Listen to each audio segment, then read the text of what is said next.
Welcome to another video of my in-depth analysis of a module that I have to admit had not received as much fame as it should have. I am the RPG Lore Master and this is The Paladin in Hell. The adventure was published back in 1998 and it was written by Monte Cook. The inspiration for the adventure was given by an illustration that it was found within the player's handbook that it was published in 1978. The adventure was created for a group of 4 to 6 players between levels 15 to 20. And trust me, the more players you have at the upper echelon of levels, the most probable will be for them to finish this adventure that I consider to be one of the deadliest and darkest that one can find. For this video, I will try a different format I used for the Sunless Citadel or the Standing Stones videos. I will approach it more of a group agnostic kind of a way. After all, I had so many groups that were tortured in this place that it would be not fair to pick just one. Since this is a new channel, I would appreciate your input into this. Do you prefer the walkthroughs to be from a specific group point of view or just me illustrating the important lore and generally the flow of the adventure as I will do in this one? Leave a comment below and I will adjust accordingly in my future videos. With no further ado, this is The Paladin in Hell. The setup of the story is really interesting. The players are invited to attend the funeral of Clysandrol, a legendary paladin they knew. When arrived at the temple, they saw it was missing. They found out that powerful evil magic has teleported the temple along with Clysandrol's soul and body to the deepest layers of the hell. They were given a demon ship by a legendary wizard that was the co-adventurer of Clysandrol, and they could traverse the river Styx, bringing them between the 5th and 6th layer of hell where the temple was thrown. Finding their way into the Citadel of Coldsteel, an unholy temple created by Archdevil Geryon, they are moving on, finding finally the lost temple of Nihad, with a paladin fighting myriad of waves of devils. Standing on his side, hopefully, they will inflict enough damage to the unholy armies, and they will eventually break the spell, and the temple will be resummoned to the prime material plane. Before I get into the actual adventure, given my name and all, I should get into the history of Hell. Think of this as an introduction of the recent history of Hell. In the dim past, the names of the rulers of each of Hell's layers found their way into the books and scrolls of learned men. Those who studied such forbidden lore knew that a being named Asmodeus dwelt in the deepest pit of hell and ruled over the other lords. They also knew that the lords of hell, being diabolical and selfish creatures, warred among themselves. Normally, these were wars of unspoken threats and subtle machinations, rather than clashing armies. But devils are not reluctant to spill blood when there is something to be gained. Eventually, 2 camps arose, built around the most powerful of the Dukes of Hell. A devil named Beelzebul led one faction and Mephistopheles the other. Asmodeus apparently stood alone. The standoff was too precarious to last. War erupted between the forces of Mephistopheles, with his allies Mammon and Dispater, and Beelzebul, backed by his viceroy Moloch and abetor Belial. The archdevil Geryon gave his support to Mephistopheles but altered everything when he revealed his ultimate loyalty to Asmodeus. During the final titanic battle of that war, Geryon's signal, the pit-fiend generals of both armies turned on their masters, and the archdevils were defeated, not by each other, but by their own forces who fought for and were supported by the still supreme Asmodeus. To consolidate his power, Asmodeus elevated the generals of the armies to be the new rulers of all devils. These 8 pit fiends became the Dark 8. Meanwhile, for reasons of his own, the Lord of Hell's 9th layer sought out the fallen and outcast archdevils. He was not yet through with them.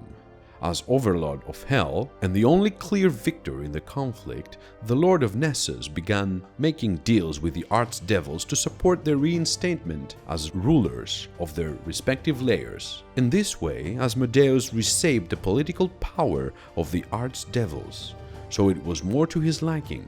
To be sure, neither Beelzebul nor Mephistopheles gave up their desires to overthrow Asmodeus as ruler of all hell. But Asmodeus believes, probably correctly, that his position is more secure if his rivals are busy ruling one of his fiefs than if they are free to devote all their time to scheming against him. Some archdevils took the opportunity presented by Asmodeus' reprieve to fade deeper into the shadows of hell, assuming more mysterious guises or different appearances. Many began calling themselves by their lesser-used names. Belial even placed his daughter in power over the fourth hell, where they ruled together. The one exception to Asmodeus' clemency was Moloch, the former ruler of hell's sixth layer, who was cast down and replaced by a female devil named Malagard. The design behind this is not clear. For reasons no mortal observer understood, Asmodeus made no deal with the one archdevil that showed loyalty to him, Geryon, the deposed Duke, sometimes referred to as the Forgotten Lord, was ignored entirely and faded into ambiguity in Stygia, the layer he once ruled. Prince Levistus, a dishonored archdevil who was lain frozen in Stygia's eyes for millennia, was awakened, although not released from the eyes, and given dominion over the layer. As a final insult, Mammon, under the new identity of Minaros, even adopted a serpentine shape that resembled the forgotten Geryon. Recent events make it clear, however, that Asmodeus' ability to plan ahead truly knows no limit. For now, many years later, Geryon's status as a brooding, jealous devil desiring nothing but his former position serves the Dark Lord of the Ninth plans perfectly. A short while ago, Asmodeus called Geryon to Malshim, Asmodeus' vast fortress in Nessus. There, Asmodeus offered to support Geryon's attempt to retake control of Hell's frigid fifth layer. It is speculated that Asmodeus was concerned that Levistus had designs against another layer. Helping Geryon to depose Levistus would then serve both their interests. That Asmodeus foresaw this threat centuries ago and allowed it to run its course so long as Levistus was useful,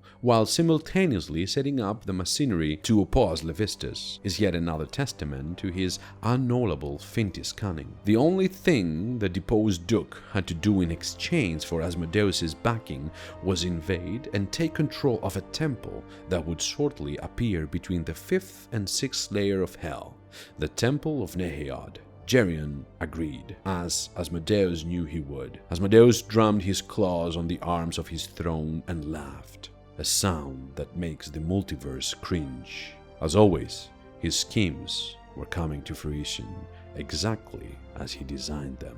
Now that you have a good understanding of the status of Hell, let's move on with the actual backstory of the adventure. The real story of the temple being thrown into the deepest level of hell and the paladin protecting it is of course deeper than it seems. Asmodeus, the lord of the ninth layer, lost an artifact that it was called Valis Crystal. With it, the archdevil placed an entire prime material world, hoping to corrupt the inhabitants who lived there into worship him as a god. The crystal, though, was stolen by a group of powerful adventurers. The Lord of Nessus had far more important things than holding a grudge and chasing the mere mortals that took it, so he simply put it to rest and always had it in his mind. The right time, of course, would come up. Even though most of the names of the daring adventurers that managed to steal from the devil his precious little artifact, a couple of names were remembered by many: Clysandral the paladin and Emerical the wizard. Those adventurers gave the crystal to the Temple of Neheod for safekeeping while they were continuing their adventures. Decades later, Clysandral became the hero of many lands and Emerical disappeared after a titanic wizard's duel. Still, Asmodeus lasted for his crystal, so he decided the right time for him to act was here. The short-lived mortals had almost forgotten about it. So he called his faithful servant among humans, the sorcerer priestess called Loviath, and tasked her to steal the crystal from the temple. Loviath, in her turn, seduced the priest of the temple named Oriad, and whenever she tried to steal the artifact, she was stopped. Tired of excuses, Asmodeus gave Leviath a scroll containing a powerful spell called Bonds of Hell, that with it she could send the entire temple to the 9 hells, allowing Asmodeus' servants to gain the item and of course condemning everyone in it to eternal damnation. Leviath, though, had her own agenda.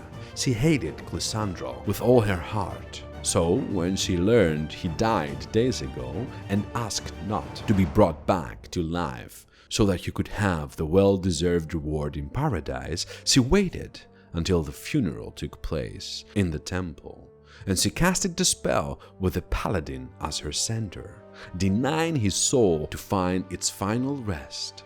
Well, that is a hell of a story, literally. This was the first part of The Paladin in Hell.